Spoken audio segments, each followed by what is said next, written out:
Pleasure of introducing another wonderful person. One of my new friends, Charles Chuck Pagano, is bashful about this when I say it, but I think about 6 people got in a room one day and said, "You want to make this thing? I don't know, let's call it ESPN."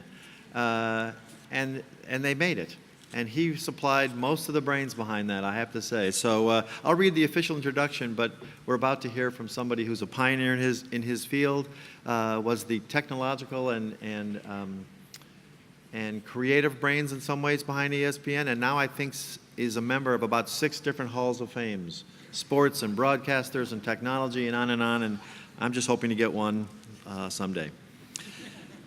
Charles Chuck Pagano joined ESPN a month before it signed onto the air in 1979, and long before it became the global sports multimedia juggernaut it is today. Chuck Pagano spent 35 years at ESPN, retiring as its executive vice president and chief technology officer. He guided ESPN to become a leader in sports television technology and expanded its footprint across the globe. He received the university's Distinguished Alumni Award in 2017. I would now like to invite Chuck Pagano, one of our greatest graduates from the University of Hartford, to address all of you. Chuck?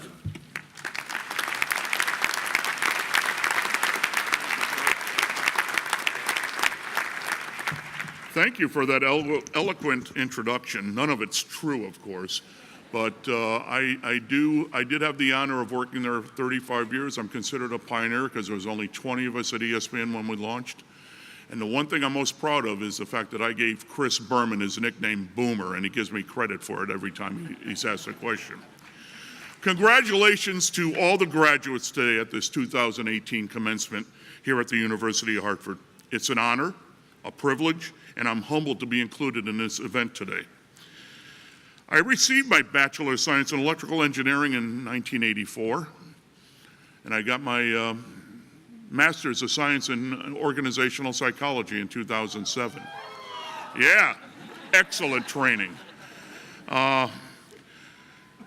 And whenever I'm queried about what made my success happen, I always give this university credit for that, because the correlation of my success is perfectly correlated to my existence here and everything that I learned here. So hence, it was a no-brainer for me to be here today. I spent 35 years at ESPN and have cherished this educational institute for my success. I got into the media business as a disc jockey. I even worked here at WWUH doing morning jazz and a couple of overnights in Gothic blimp works. I learned all my ropes of radio, and I figured out I don't want to starve to death, so it's time to get out of that because they pay you poverty level. So I eventually landed at ESPN, and full disclosure, I'm not a sports fan. I do like to have a beverage at a sports event every now and then. And after all these years of radio and television, I hardly watch that much or listen that much. I still tend to read engineering journals when I get the chance. The only problem is these days, they put me to sleep faster than what they did 30 years ago. So I usually get a nap in every time I open up an IEEE journal. I am a little bit of a geek. I like new gadgets. And while I was growing up, the U.S. Army had a slogan: join the Army and see the world. For me, the calling was be an engineer and change that world. My journey as an engineer and a leader was fully enabled by the superior education I got here. And along that journey, I was assigned numerous engineering and then managerial roles. And that's when my real fun started. I remember I had a boss, this is back in the 80s, he looked at me, he said, "You know, we got to work on your leadership ability." I nodded, and under my breath I said, WTF, what does that actually mean? So I moved on and figured I better find out. So I started to enlighten myself a little bit by reading numerous books on how to get a picture of what leadership is. I read Robert Maxwell, Stephen Covey, Warren Bennis. I researched the philosophers, Socrates, Aristotle, Friedrich Nietzsche, Jean-Paul Sartre, et cetera, et cetera. I think you get it.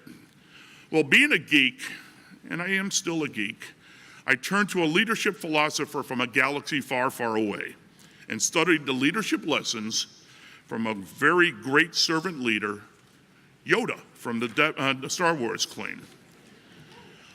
My learnings from Yoda, number one, you are not a hero, but your Padawan or your mentee may be at some point. Yeah, Yoda is cool. However, he's not that popular hero of the Star Wars series. Instead, he is a driving force behind the heroes. Luke Skywalker, Obi-Wan Kenobi, similarly, great leaders focus on the future. They build their experience, knowledge, and wisdom into others. It brings great comfort to the best leaders to see their Padawan or their successors or their mentees succeed. Learning number 2, you will always be misunderstood. When Yoda first meets Luke Skywalker, Luke Skywalker underestimates him. Yoda says, "Help you I can, yes, Luke comes back and says, "I don't think so, I'm looking for a great warrior." Yoda, "Oh, great warrior, wars not make one great." To further that misunderstanding, Yoda's way of talking is different than most. Great leaders are often misunderstood by others.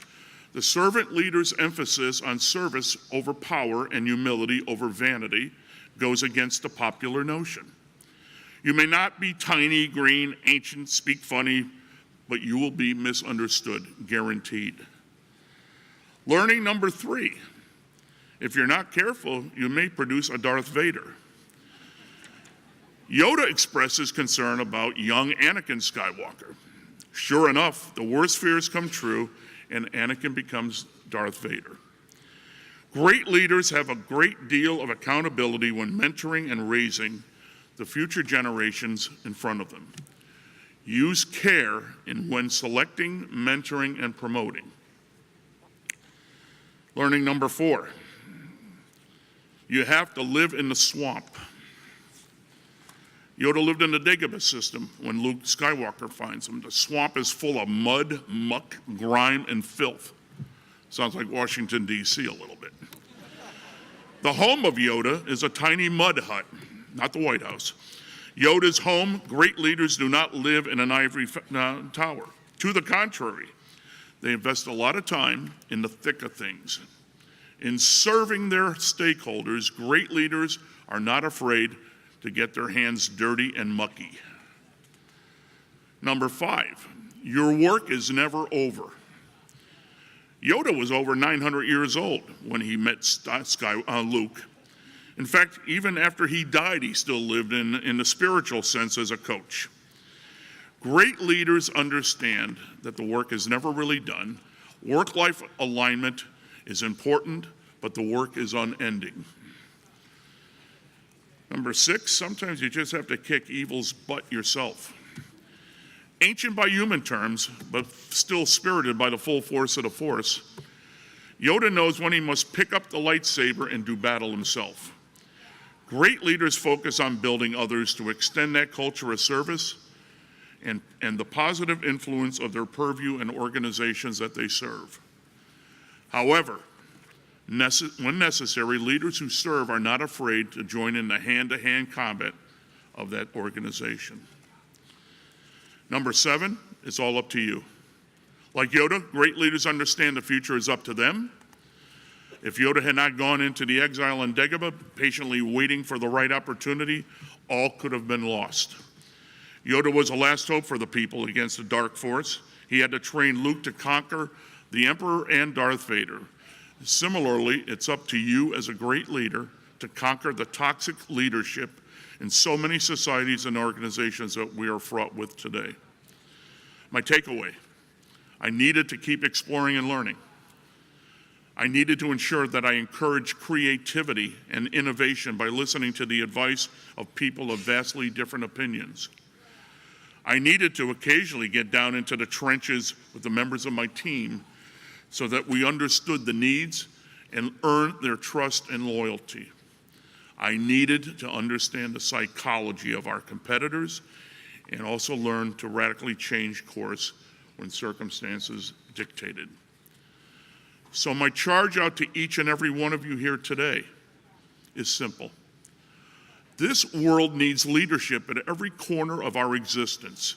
Our children need it, our society needs it, and our nation needs it. Your education here is just one tool in the toolbox of life going forward. You all now need to develop your own leadership tool set and a passion for it. Also, a couple of things I've learned along the way.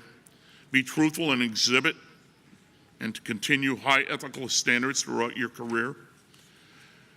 It's not about inventing the wheel, it's about improving the wheel. Great outcomes usually are incremental steps forward from previous achievements, and mostly from previous failures. Number 3, embrace and celebrate failure. I'm not referring to the human tragedy here. I'm referring to that you need to be comfortable with failure. There's nothing the matter with it, because through it, you only become innovative. Number 4, be passionate about leadership and innovation. Live it, breathe it, make it a spiritual component of your professional life. What you deliver impacts mankind going forward. Don't forget the generativity seed is in each and every one of us. Get the next generation ready. And the one that is probably most important, and I wish I was still in that boat, but I'm retired, so I'm out of it. Get ready for retirement early in your lives. Trust me, it will be your friend before you know it. Practice, live, exhibit your leaderful side. The world needs passionate leaders. My definition of leadership is very simple, and I learned it from a philosopher friend, my former boss at ESPN, George Bodenheimer. Leaders are people helping others do better. No simpler than that.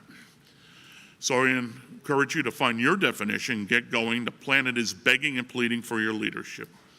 Again, congratulations to everyone graduating today. I wish each and every one of you an awesome journey and have a wonderful day.